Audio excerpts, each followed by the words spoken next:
Muy buenas noches, hermanos. El Señor les bendiga mucho. Nos gozamos verdaderamente por este estudio tan hermoso que ya está llegando a su fin. Un estudio verdaderamente que, bueno, no he contado cuántos altares ha tomado esto, pero que espero que haya sido para provecho y bendición de muchos. Hoy ya llegamos a uno de los últimos pasajes en el cual se concreta la conquista de toda la tierra prometida, la tierra que Dios había prometido en principio a Moisés, es la que es conquistada. Esta promesa de la tierra no viene simplemente de Moisés. Moisés es el que sacó al pueblo de Egipto y llevó hasta esta tierra, pero la promesa de esta tierra ya venía desde Abraham. ¿Se acuerda cuando Abraham y Lot habían tenido problemas por el ganado? No era que uno se había querido quedar con el ganado del otro, sino que el ganado de ambos era tan grande ya que la tierra no bastaba para alimentar a tanto ganado. Entonces los pastores se peleaban a veces por los lugares de pastoreo. Entonces uno de ellos dijo, bueno, no vamos a tener problemas entre nosotros, vamos a dividirnos. Vos elegí un lugar a donde vayas a ir y yo voy a ir hacia otros sectores. Y allí es cuando Lot elige el valle, la llanura, toda la mejor parte de la pradera, del pasto, ¿no es cierto? Pero que estaba muy próxima a Sodoma y Gomorra. Y bueno, conocemos lo que sucede después. Pero en ese momento, cuando Abraham se queda con la parte de la montaña, a los ojos humanos él la había perdido, se había quedado con la peor parte, no era la parte donde había mejores pasturas para el ganado, pero ahí es cuando Dios trae la promesa sobre él, ¿no es cierto? Lo hace subir a la montaña y le dice, mira a todo tu alrededor, porque toda esta tierra te la entregaré a ti y a tu descendencia.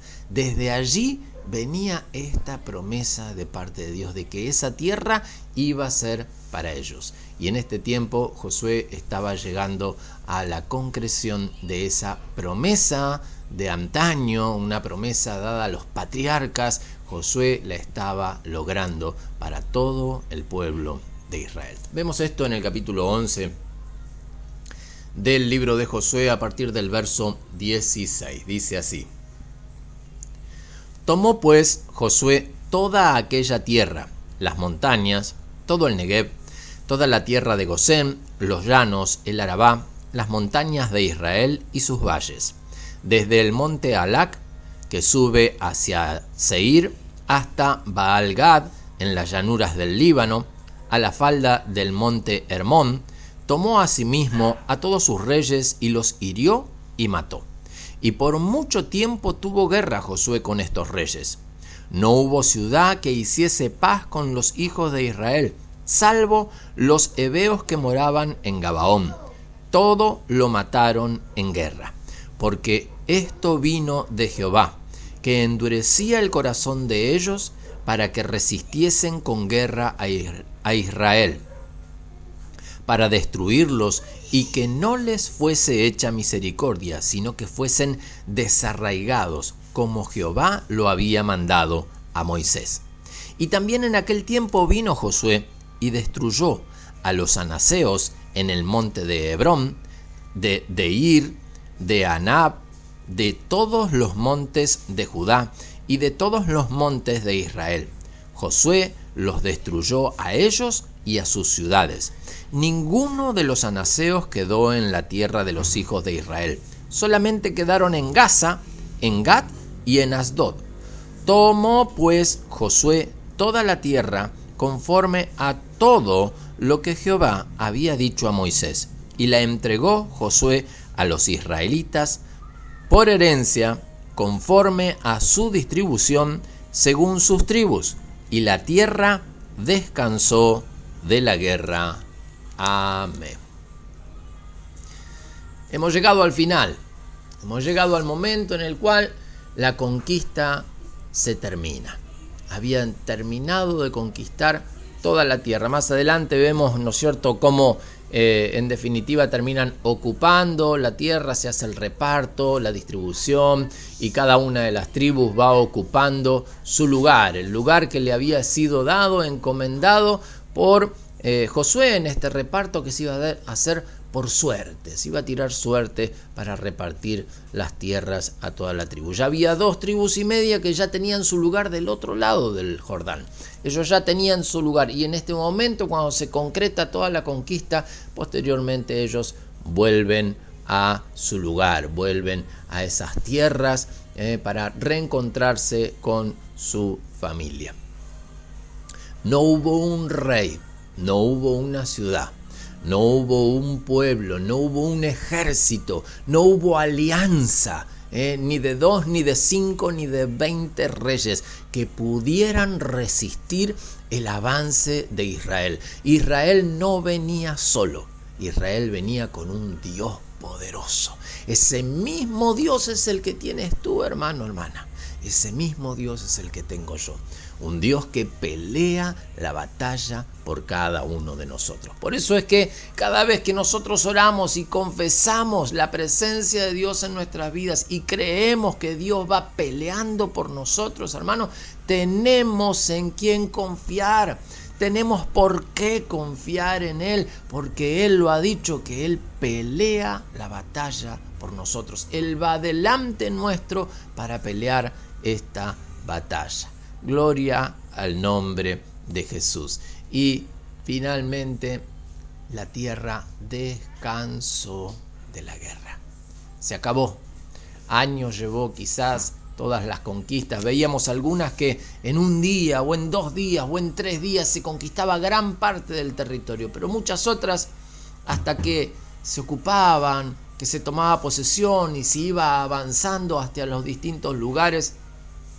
Hubo algunas ciudades que tuvieron que volver quizás a echar a alguna gente que había vuelto a meterse en esas ciudades, algunas ciudades incluso de las que no habían destruido, las que ya estaban destruidas, nadie había ido para allá, pero aquellas que no habían sido destruidas y que no habían sido todavía ocupadas, gente había ido allí, y allí también tuvieron nuevamente pelea, hasta que finalmente terminaron de conquistar toda la tierra y terminaron de ocupar toda la tierra y dejaron toda esa tierra en manos de las distintas tribus, distribuida en las tribus que todavía no habían recibido esa herencia de la tierra prometida. La única tribu que no recibe herencia es la tribu de los levitas. Los levitas eran los sacerdotes.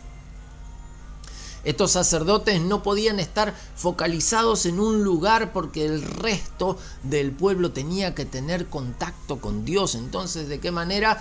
Generaron ciudades para los levitas en distintos lugares del territorio, para que en cada región, en cada lugar, haya una ciudad para los levitas, como así también ciudades de refugio. Las ciudades de refugio es lo más parecido a hoy una cárcel. A diferencia de que hoy en día metemos a los presos en una cárcel no porque quieran estar en la cárcel, sino porque, se los halla culpables y un juez dicta sentencia sobre ellos y ellos van incluso contra su propia voluntad a cumplir esa sentencia. En aquel entonces las ciudades de refugio estaban utilizadas para aquellos que sabían que habían cometido un error, que habían cometido homicidio, robo, lo que sea, ¿no es cierto? ¿Qué hacían? Para salvar su vida. ¿Por qué tenían que salvar su vida? Porque en ese entonces estaba la ley del ojo por ojo y diente por diente. Vos me robaste, yo te robo. Si vos me pegaste, yo te pego. Si vos mataste, yo te mato. Y aquel que podía ejecutar la venganza era alguien de la familia. Entonces era algo prácticamente interminable.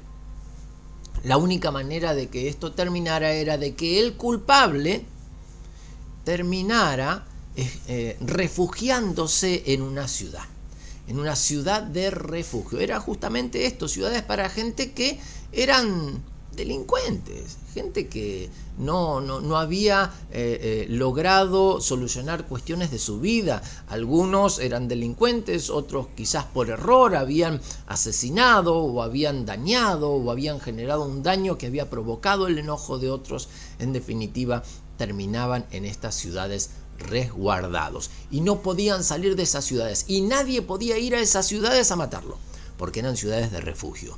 Era lo que Dios ya había preparado.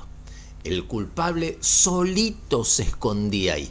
Solito se metía allí como si fuera una guarida, como si fuera una cueva. Allí se quedaba y allí vivía el resto de sus días. Era una forma en la cual Dios establecía el orden y hacía justicia. Pero más allá de todo eso, vemos de qué manera Dios cumplió la promesa que había dado a sus patriarcas y en definitiva al pueblo de Israel. Hermano, hermana, podemos confiar en las promesas del Señor. Tienen fiel cumplimiento.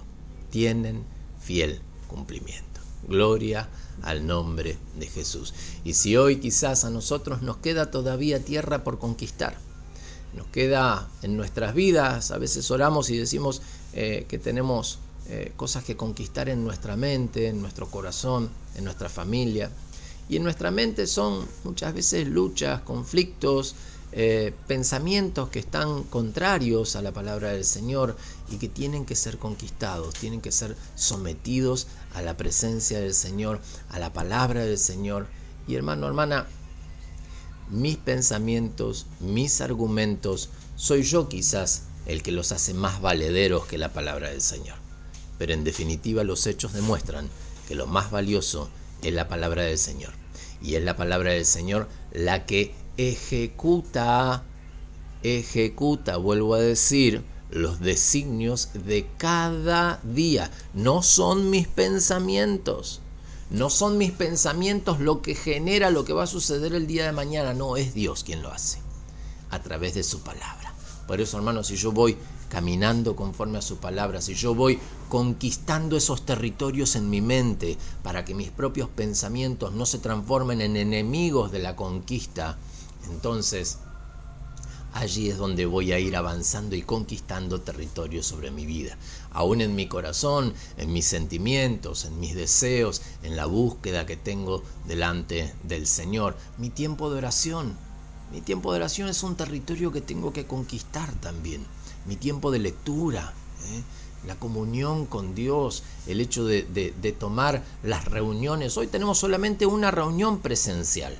Tiene que ser prioritaria en nuestras vidas. Tiene que ser una cita impostergable. Yo no puedo poner otra reunión, otro evento, otro compromiso en el horario que yo me comprometí para ir al encuentro de mi Señor. Y estas son conquistas, hermano, que cada uno de nosotros tiene que ir logrando. ¿Y a qué nos van a llevar, hermano? A que cada vez que el Señor dé una palabra sobre nuestras vidas, esa palabra se cumpla. Esa palabra haya fiel cumplimiento. Porque no es que la palabra profética es absolutamente irrevocable y que no hay nada que pueda detener esa palabra profética. Y si Dios lo dijo, Dios lo va a hacer. No, depende en gran manera de mí, hermano. Depende en gran manera de mi postura, del hecho de que yo acepte esa palabra, de que me ponga en marcha en el momento que Dios dijo que lo haga y que lo haga como Él quiere que lo haga. Por eso, hermano, hermana, qué importante es que día a día vayamos conquistando tierra, territorio, en nuestra mente, en nuestros pensamientos, en nuestros corazones, a través de los sentimientos, a través de los deseos, de las metas que tenemos para nuestro futuro. Dios los conoce, Dios los sabe y quiere lo mejor para nosotros. Hermano, a este pueblo de Israel Dios lo sacó del desierto, lo sacó de la esclavitud, lo sacó de generaciones de esclavos para llevarlos a ser libres. No solamente esto, sino que les enseñó, les dio leyes, los ordenó, les dio toda la legislación necesaria que hoy es prácticamente la base de muchos códigos civiles y procesales en muchas naciones. Y no solo esto, sino que les dio una tierra que fluye leche y miel, es la expresión de Dios, ¿no es cierto? Refiriéndose a la riqueza que había en esa tierra. Se sacó de un territorio árido para darle una tierra abundante, una tierra de riqueza, una tierra que daba buen fruto, como decía Jesús en la parábola, una buena tierra. Gloria al nombre de Jesús. Que cada uno de nosotros, hermanos, podamos ser esa buena tierra. Una buena tierra que podamos llegar a conquistar, hermano, cada día en nuestras vidas. ¿Para qué? Para ponerla en la presencia del Señor y que Él a su vez nos lleve a conquistas mayores. Una vez que conquisto esta tierra, la mía, mi cabeza, mi corazón, mi mente, mi vida, recién ahí voy a empezar a ver conquistas alrededor mío, en mi familia, en mi hogar. Voy a empezar a alcanzar a ver conquistas en la economía, en la salud, en la familia y en tantos y tantos aspectos de nuestra vida. ¿Cuál es la clave, hermano? Primero, conquistar esta tierra, mi mente y mi corazón. Que podamos poner todo esto en las manos del Señor y a partir de ahí dejarnos llevar y empezar a caminar conforme a las directivas de Dios para alcanzar todas las conquistas que Dios tiene por delante. Oramos al Señor. Amado Padre, bendito Dios, te damos gracias. Gracias, eterno Rey, por tu amor, por tu misericordia.